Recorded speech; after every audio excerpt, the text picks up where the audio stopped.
안녕하세요, 명쾌한 최 원장입니다. 지난 영상에서 소장의 운동성을 회복시키는 게 시보 치료에서 얼마나 중요한지 열심히 설명했습니다.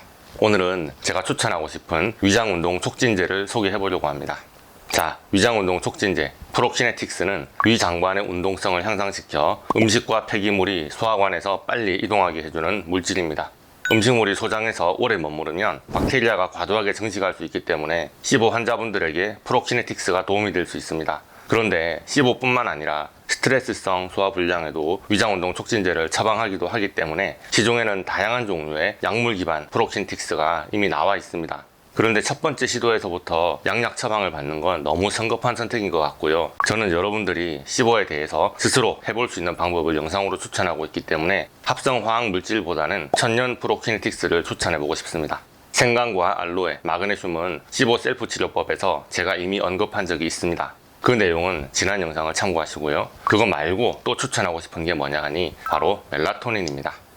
멜라토닌은 수면 호르몬이 아닌가 그렇게 생각하실 분들이 많을 것 같은데 맞습니다. 멜라토닌은 불면증이나 시차로 인한 수면 장애에서 수면 각성 주기를 조절하는 역할로 이미 알려져 있지만 최근의 연구에서는 면역 보호, 생식 조절, 항노화 작용, 항산화 작용, 신경 회복, 항암 효과 등 다양한 치유 기능이 있는 것으로 밝혀지고 있습니다. 그 중에 멜라토닌이 위장관 운동성에 상당한 영향을 미쳐 시보에 천연 프로키네틱스로 쓸 수 있다는 해외 임상 결과가 있습니다.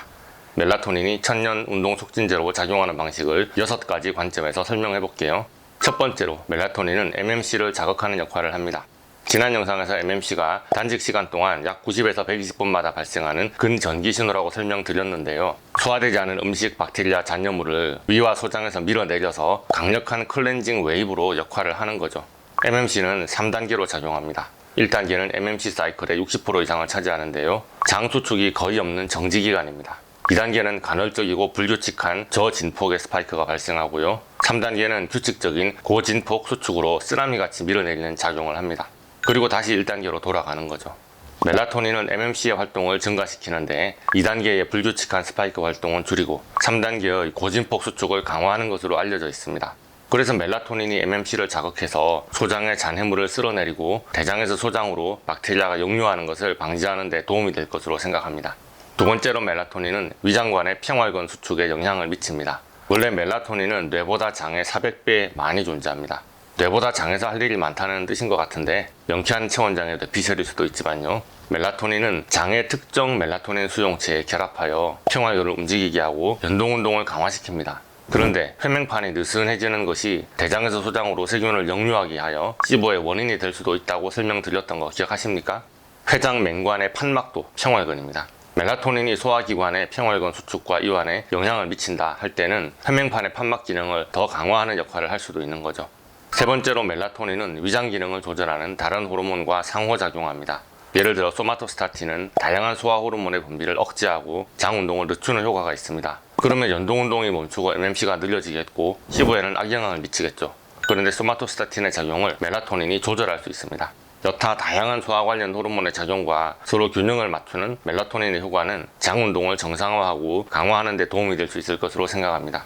네 번째로 신경 전달 물질을 조절하는 작용을 합니다. 아까 멜라토닌이 회맹판의 평활근 수축에 영향을 미친다고 했는데요. 그 외에도 멜라토닌은 회맹판의 긴장도와 운동성을 조절하는 여러 신경 전달 물질의 방출을 조절해서 장신경계에 영향을 미칠 수 있습니다. 예를 들어 아세틸콜린은 평활근 수축을 촉진하는 신경 전달 물질인데요. 멜라토닌은 아세틸콜린의 방출을 증가시켜서 회맹판을 닫아서 박테리아 역류를 방지할 수 있게 합니다. 또 멜라토닌은 일산화질소, NO에도 영향을 미칠 수 있습니다. 일산화질소는 근육의 이완을 촉진하는데 멜라토닌은 일산화질소의 생성이나 활동을 감소시켜서 회맹판을 단단하게 수축할 수 있게 도와주는 거죠. 다섯 번째로 멜라토닌은 생체 리듬을 회복시키고 소화를 돕는 기능을 합니다. 멜라토닌은 밤에 빛이 차단되면 송과체에서 생성됩니다. 그래서 해가 뜨고 날이 밝았나, 해가 지고 밤이 되었나에 맞춰서 인체가 기능하게 하는 생체 주기를 일주기 리듬에 맞춰주는 역할을 하거든요. 그래서 소화 활동을 휴식 시간과 활동 시간에 맞춰 조절할 수 있게 하는데 멜라토닌이 도움을 줍니다.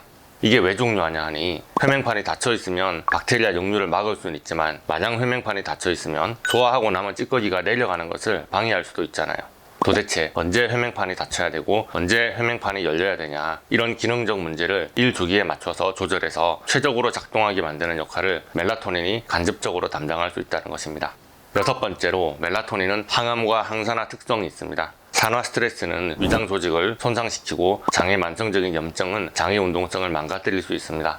멜라토닌은 염증으로 인한 장세포 손상을 줄임으로써 매끄럽고 규칙적인 배변을 촉진하는 데 도움이 될 수 있습니다. 그래서 미국의 연구 자료에 따르면 과민성 대장 증후군이나 시보와 같은 질환을 앓고 있는 분들이 멜라토닌을 보충할 때 장 운동성이 향상되고 위장 증상이 완화되는 것으로 나타났습니다. 여기까지 제가 약물 기반 위장 운동 촉진제 말고 천연 제제로서 멜라토닌을 추천하는 이유입니다.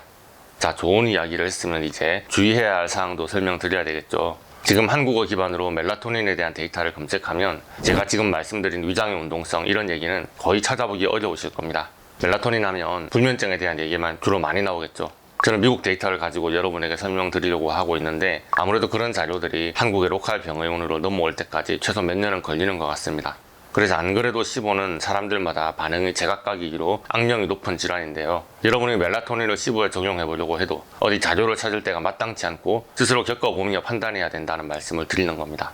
저도 마찬가지입니다. 저도 시보를 치료하려고 하다 보니 여러분께 도움되는 자료를 소개해드리는 차원에서 멜라토닌 얘기를 꺼냈습니다만 제가 한의원에서 멜라토닌을 처방하는 것도 아니고 제가 추천하는 아이디로 아이허브에서 구매하세요 이런 식으로 광고 한번 한 적 없습니다. 그래서 저도 멜라토닌을 환자분들께 먹여본 임상 데이터로 말하는 건 아닙니다. 저는 제가 치료하는 환자분들에게 멜라토닌을 먹으라고 추천하지 않습니다. 멜라토닌은 24번 글렌듈라 믹스, 신경 전달 물질과 호르몬, 내부의 물질 바이알의 하부 성분으로 들어있어요.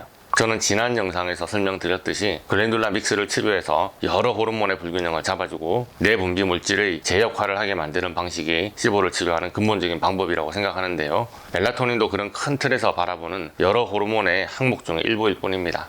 그래서 글렌듈라 믹스를 치료하지 멜라토닌만 따로 복용하라고 권한 적은 없습니다. 그래서 멜라토닌을 시보 치료에 적용하고 싶으신 분들은 자기 몸으로 직접 겪어가며 호전 반응을 살펴보셔야 합니다. 제가 이런 말을 하는 이유는 멜라토닌은 복용량에 따라서 체내 작용이 달라진다는 자료가 있기 때문이에요. 멜라토닌의 체내량이 적을 때는 오히려 장 운동성을 억제한다는 연구도 있습니다. 참고로 세로토닌도 장 운동을 자극합니다. 그래서 낮에는 배변 활동을 원활하게 할 수 있는데요. 낮에 세로토닌이 적절히 분비되면 밤에는 멜라토닌으로 전환되죠. 멜라토닌은 장 운동을 억제해서 밤에는 변이 마렵지 않고 숙면을 취하고 잘 수 있다고 합니다. 작은 용량에서는 그렇습니다만 오늘 저는 양리학적 효과를 볼 만큼의 높은 용량에서는 장의 운동성을 자극할 수 있다는 이야기를 한 겁니다. 그런데 양리학적 효과를 볼 만큼의 높은 용량이 도대체 얼마냐는 겁니다. 그런 자료가 없더라고요. 자료가 있어도 그걸 그냥 적용하기 애매한 것이 일반적으로는 서양인의 몸과 동양인은 약물의 용량에 대한 반응도 다르고요. 심지어 소장의 운동성을 강화하는 멜라토닌의 역할이 사람마다 개인차가 심할 수도 있죠. 시보가 원래 그런 질환이라고 저 포드맵 기반으로 시보 식이요법을 설명할 때도 누차 강조를 했는데요. 이론상으로는 괜찮다는데 먹으면 느낌이 안 좋은 음식이 있을 수도 있고 이론상으로는 안 된다는데 먹어봤을 때 또 멀쩡한 음식도 있을 수 있습니다. 사람마다 달라요. 멜라토닌도 얼마든지 그렇게 작용할 수도 있다는 겁니다. 또 위장운동 촉진제에 대해 궁금하실 만한 질문이 있을 겁니다. 변비형 시보, 메탄 시보 환자분들은 질문이 없을 겁니다. 프로키네틱스가 장의 운동을 자극하면 변이 좀 잘 나오겠군. 아주 흥미로운 정보라고 생각할 수도 있겠죠.